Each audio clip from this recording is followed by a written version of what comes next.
Hello and welcome to this segment of Arts Talk. I'm Sherri Burr, I'm your host, and my co-host for this special segment is Laura Vega. Welcome, Laura. Thank you so much, Sherri. It's nice to have you here. And our special guest is Alisa Valdes-Rodriguez. Welcome, Alisa. Thank you. So Alisa Valdes-Rodriguez is the author of several books, starting with The Dirty Girls Social Club and most recently, The Husband Habit. So why don't you tell us about your newest book, a little bit about a description. Okay. That book, like all of my books, has a double meaning in the title. So we'll start with that. There's the surface meaning, which is there's a woman in the book who keeps accidentally falling for men who are married and don't bother to tell her until she's already in love with them. And it's my first book that takes place in Albuquerque, completely, which is my hometown. And then the other meaning of The Husband Habit has to do with a man that she falls in love with later on in the book, the main love interest, who's come back from war in Iraq. He's a veteran. And it has to do with the notion of husbandry, animal and military and colonialist husbandry, where you kind of go and take over something and manage it against its will. And that was my perception of what happened in Iraq.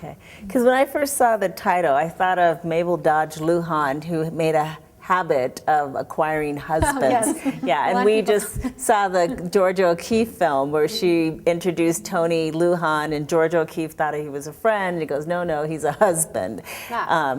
He was husband number 4. So sometimes we think of it as someone who likes husbands. Right. Yeah. Well, she does like husbands, just not her own. Just not her own. There you have it. There you have it.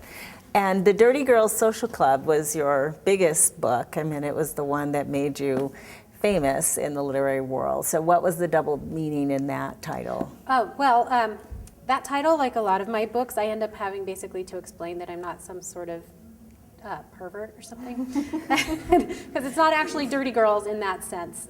It's about 6 women who happen to be Latina from various backgrounds.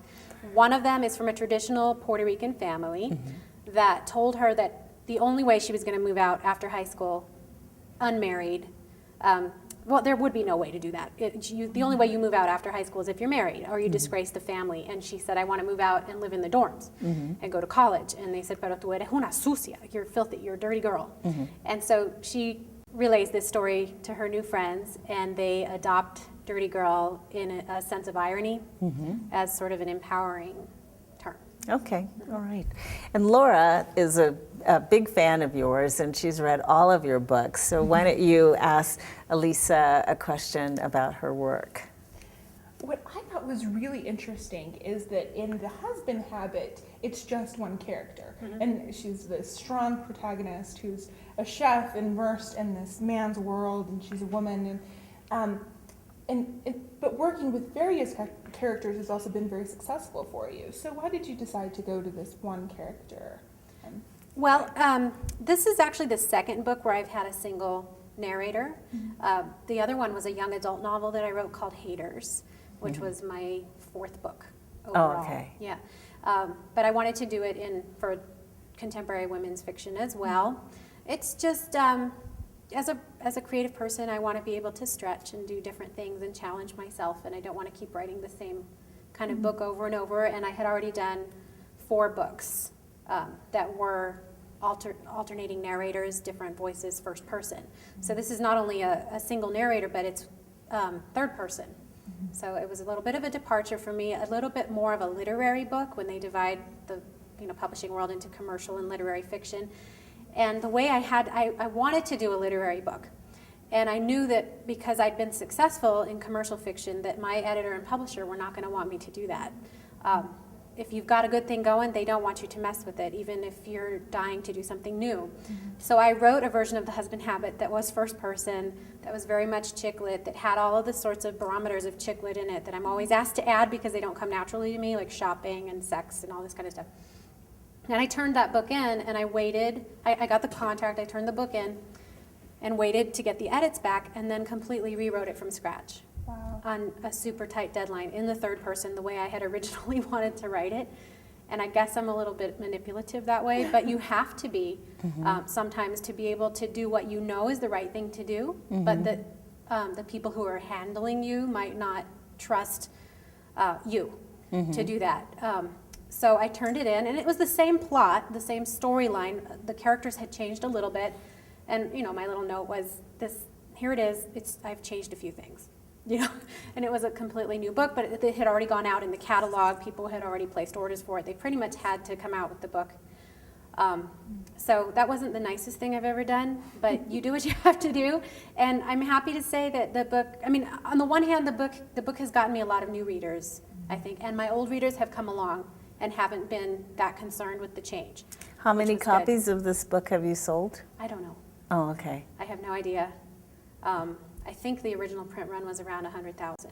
Okay. But I don't know how many they've actually sold. Okay. They have told me it's selling better than the last contemporary women's fiction novel that I had out, which is good, because my career basically, I took off like a bullet right away. The first book was a big bestseller, and then it kind of went down and down and down, and then a little bit up. And that's not really how you want to do it. You probably want to come in like down here and keep building up and up. But for whatever reason, there was a lot of publicity around the first book, and then a lot of my readers from that book don't even know I have other books out. I'm not sure why that is. But this one has gone back up a little bit, and there is movie interest now from the management company that handles Kevin Costner and for The Husband Habit. So it's kind of a little bit of it's a positive thing. I'm thinking, because before I was thinking I've got to maybe find another job. Oh, really? Oh, because your sales had declined so much? Yeah, but I kind of exaggerate things. I could probably keep doing what I wanted, what I was doing, but not at the level that I had initially. Now, you received, and it's well known, was it $475,000 advance for Dirty Girls Social Club? Did you also receive an advance for this one? Yes. But not at that level? No, about a fifth of what. A fifth of that. Because in publishing and any other kind of entertainment industry, you're only as good as your last work. So, you look at movie stars. They're only as good as their last movie. They actually have programs that they plug into a machine. How much money did they make? Right. And they base the amount that they're going to pay you, or whether they're even going to greenlight you to do a movie at all, on that, which is why someone like Jennifer Lopez isn't making movies. All of us think of her as a big movie star, but in Hollywood right now, they don't think of her that way. They think of her as done. Yeah, because I think her last movie, was it Borderlands? It was shot in New Mexico. It went straight to video. Bordertown, yeah. Yeah, Bordertown, that was the name of it. Thank you. It was a great film. Yeah, It really was. It was the a reason great it went straight to video is pretty sad. They did test runs where they show people movies in different parts of the country, and because of all of the anti-migrant sentiment that we have in the country right now, they were finding that people were laughing at the wrong time in that movie. People were laughing and clapping when the Mexican women were being slaughtered. So they decided they weren't going to release it in theaters. Wow. Yeah. That's amazing. Well, I have a question. Sure. So, writing such successful books is an immense amount of pressure. And how do you handle that kind of pressure? Having so many women admire you, think that they know you on a personal level, and that kind of stuff that we have often heard authors talk about. How do you deal with that kind of pressure? The pressure from the people who love you is a lot easier to handle than the people who hate you. And that's the part I didn't expect. And that's been the learning curve for me. I was very naive when I first came out, and I also thought, that I could be a little bit more public. I've been very public with my blogs and my personal life and this kind of thing, and it has led to a lot of attacks, like very ugly attacks from various places. And part of me thought, maybe I need to change what I'm doing, but then I realized, no, I don't need to do that. What I need to do is realize what's real and what's not real. That was the part for me, was realizing that there is a boundary between, my life as a human being, which involves my family and my friends and the people who know me, and my life as an author or as a public person, where people think they know me, but they really don't. And when people love you, they don't love you. They love whatever it is about themselves that they think you reflect back to them. You're a mirror to their own lives. And especially with books, people often, I've never heard someone say to me, I love that book because I couldn't relate to it at all. you know, that person was nothing like me. It was Right. awesome. I learned so much. You don't hear that. You hear, I loved the book because that person's just like me. I mean, at the end of the day, I think all readers have a little bit of a narcissistic streak, as do all authors. And so it's taken me, you know, it's been interesting as a journey for me Right. to understand that it's not actually me when somebody writes about me. Right. It's not me they're writing about. It's whatever they think I am or whatever they need me to be. Right. I'm okay with that. But Lisa, you've been talking about your life for well over a decade, like in the Boston, was it Boston or Chicago? You gave that, you wrote that article where you talked about your mother having been a prostitute, your brother having been a crack addict, your cousins having in jail for murder. I mean, you've exposed a lot of your life from the very beginning. I mean, what were you expecting would be the response? It never really mattered to me what the response was. And my impulse in sharing those kinds of details has always been one, I would hope, in my heart, of trying to empower other people who've gone through the same kinds of things. A lot of people will hear, oh, you're Cuban American, and there's a stereotype of Cuban Americans that they're all wealthy, that they're all from Miami, that they're this or they're that, and I wasn't that. We were poor, we were, you know, whatever. But your father was a professor at the university, right? My father came to this country as an orphan at the age of 15. With 5 pesos in his pocket and worked as a janitor to put himself through college. He was put in the 4th grade when he was 15 because he didn't speak any English and learned it well enough so that within 11 years he had a bachelor's and a master's and was working on a PhD in that language without any family. So yeah, he just retired as a professor here at UNM. But it wasn't easy, you know, where he was from wasn't easy. And my mom, you know, was the first on her side to go to college. So I've never said those things in a way of saying, oh, look at me, my life, you know, not in a Jerry Springer sense. It was Right. more, you know, I know a lot of people have difficult lives. Right. And here's how you get out of it. Okay. Did your family know that you were going to write those kinds of details? And what was the response? I mean, what was the response from your mother when you wrote that she had been a prostitute? My mother abandoned me when I was 11, so I don't really have any contact with her. Oh, okay. And so, you know, whatever response that she would have, You don't care. I don't really care. Okay. And how about your brother? Same thing. Oh, okay. They left, they did their own thing. My dad and I were a family. Okay. He raised me. Okay. Right. Okay. So can you tell us a little bit more about the Eugenia Foundation? Oh, I know cool. that that's a way that you're empowering women during college and their later studies. So tell us a little bit about that foundation and how we can help. Oh, thank you for asking. One of the things that I've realized becoming this public person that we were talking about is that there is a great responsibility, I think, that comes with being perceived as a spokesperson or someone who represents a group of people, whether rightly or wrongly. That's how I'm seen. And I have attended a lot of events and done a lot of work to help raise money for scholarships for young women who are going to college.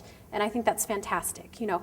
But at the same time, I meet a lot of the mothers of my readers who are also reading my books who maybe made different decisions when they were younger and had kids right maybe during high school or right after high school. And those are the girls that we write off.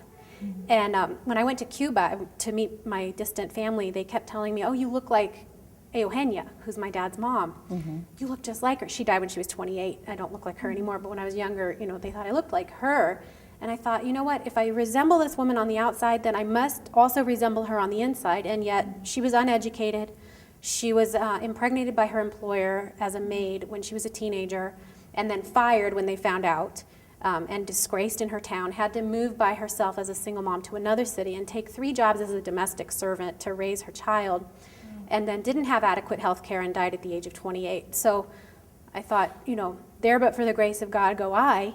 And I think there are lots and lots of Eugenias in our world right now, and we're not really helping them. So I've started a foundation to raise money to help women who are going back to school in their 30s, 40s, or 50s after having made different decisions during high school, because there's no telling why people get in those situations.